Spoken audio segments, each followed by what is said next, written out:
Peace. This is S.S.Oracle, Shadow and Soul Oracle. This is Savvy. So I had to do this message over about dogs and gods. You know, dogs spelled backwards as gods, and there's no coincidence in that. And, you know, I wanted to highlight the knowledge or the significance of the dog symbolism in ancient Egyptian Kemetic mythology and spirituality, as well as West African spirituality as far as Ifa. Now there's this book called The God Genes Decoded, right? And there's a couple volumes of it, but this is volume 1, God Genes Decoded, volume 1. In the book, it talks about how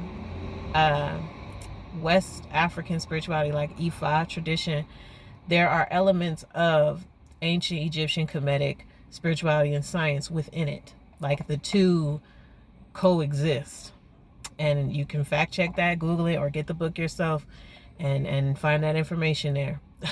Okay, but this topic of the dogs and gods came to me because the other day I was taking this finals quiz, and the house dog was like crawling all over me and walking around me, sniffing around me. And you know, ancestrally, we understand that it's important to pay attention to the nature, to nature and to the animals when things are going on. So like when animals start acting like weird or stranger than normal or out of the ordinary, like there's some type of spiritual message or spiritual happening going on beyond the physical. And so I was led to give this message to help shed light on this topic of the dog and the symbolism. If the dog is your totem animal or your spirit guide or your familiar, then this is important, all right? Or you find dog symbolism to be very relevant in your life, because dogs represent loyalty, they represent love and protection and remembrance. And so what I'm going to do is just tap into the mythology of ancient Egypt or Kemet. Right, I'll just say Kemet. Oh, I have to say both, because some people probably are watching this for the first time. When I reference ancient Kemet, it's Egypt, right? That's the original name for it. But in the mythology, Anubis is the jackal or the dog, right? Anubis also has the name Ampu. And he is the son of Asar and Nephthys. Nephthys disguised herself as Aset. In a fit of jealousy and wanting to have Asar, they ended up conceiving a son who turned out to be Anubis or Ampu. Now, Aset adopted Anubis as her own son, right? Because Aset and Asar, husband and wife, and they have their son Heru, but she decided to adopt Anubis as her stepson, since her husband and Nephthys conceived that child together. Now, Aset is the goddess of necromancy and magic, right? She literally put her husband back together. She remembered him. So many parts of something called members, you put them back together, you remember. So she did that. She also, because she's the goddess of necromancy, taught Anubis the funerary rites. And so this is why he has the power to, or the responsibility to, weigh the heart against the feather on with the scales of Ma'at. Now, Ma'at is a beyond the physical law, right? It's represented as a goddess, but it's beyond the physical, represents the law. So symbolically, you look at this as Ampu or Anubis, okay? Weighs is the dog, the heart, right? The love, the loyalty, the remembrance against the truth, right? For those passing over or transitioning. And he was able to do that and had those abilities through his stepmother Aset. Now, Aset is also representative of the dog energy as well, because her cosmic representation is Sopdet or Sothis, which is the dog star Sirius. Okay? The dog star Sirius is Sopdet Sothis, which is cosmic Aset. So, and still following those laws. Like I said, Ma'at is a cosmic, universal principles and laws. So with that connection, we see that the dog symbolism is very, very, very important to our day to day, right? So if you have dogs, this is about remembering, right? Remembering aspects of the self, remembering the higher self, remembering love, remembering, okay, the laws, remembering what keeps you in balance, all those principles of my eye, right?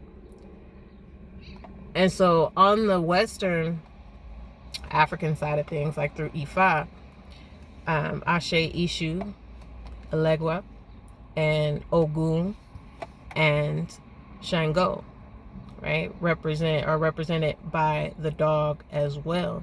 And so one of the spiritual instructions that was given to me to share, this may not resonate with everybody, is to put out candy and bones on your altar or as reverence to the dog. Issue, the candy's more so for Issue, okay, because he is the spirit of the crossroads, okay, and crossing over. And so that candy is representative for him, but the bones more so for the dogs. And that was just the spiritual instruction. If it doesn't resonate, don't take it. If it does, then hey, do your thing.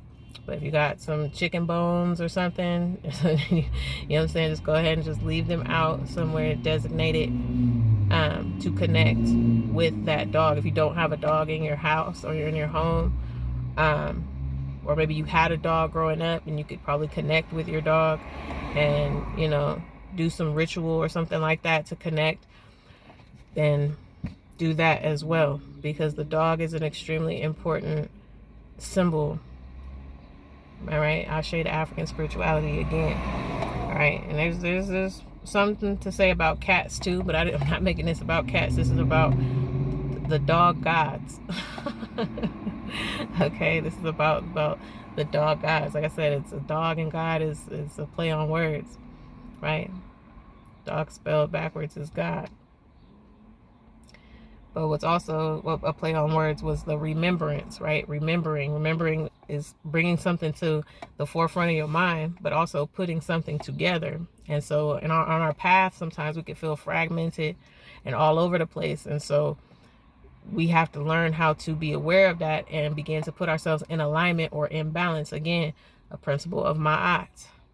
Like, there's no escaping this stuff. This is why I love it. There's no escaping this. So once you understand, you know, the basics, and then you get into the symbolism or symbology of things, you can't miss anything because it's around us all the time. It's around us all the time. It's like my last video about superheroes or superheroes. That's a part of the culture, American culture specifically. But it's like every time you see a dog, you know you're looking at divinity, right? You're dealing with divinity. Right? So, you know, this is just a message to connect for some or many to that aspect of self that is the part of you that remembers, the part of you that is loving, the part of you that is loyal, the part of you that is, okay, protective, right? These are the dog is the protector, right? On the earthly realm, but also in the spiritual too, right? Like, dogs can see things that we can't in this world, right? So I just wanted to put that out there. If you enjoyed this message, please like, share, and subscribe. If you're interested in any of the services I have to offer, click the link in the description. I offer a one-on-one wealth, spiritual wealth building session. And we could talk about things like this if you are into traditional African spirituality, or, you know, whatever your cultural background is in terms of your spiritual path and wanting to connect with things outside of the physical.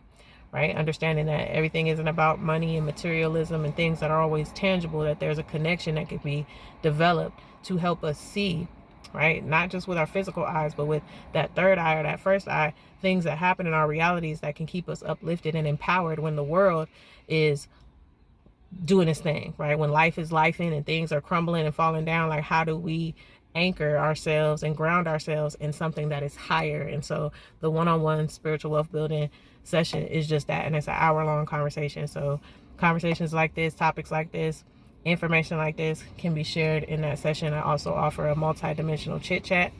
It's about 30 minutes. We talk about esoteric things, as such, spirituality, mysticism, metaphysics. I also do the readings, alchemy readings, my alchemy readings, where we talk about chakras and some sacred geometry and zodiac signs and how those energies correlate with your spiritual and really holistic transformation in life, physical, emotional, spiritual, mental. And then love life readings, that could be just for yourself, self-love, or any intimate relationships that you're dealing with. I have an ebook, Word to the Wise, Spiritual Messages for Self and Relationships, that could be downloaded through Amazon. That link is also in the description. I have a link where I have a blog for some things that I've written a couple years ago, but it's up there. Also a music link for some music I recorded years ago, but it's there to check out. And I'll talk to y'all and see y'all another time. All right. Peace.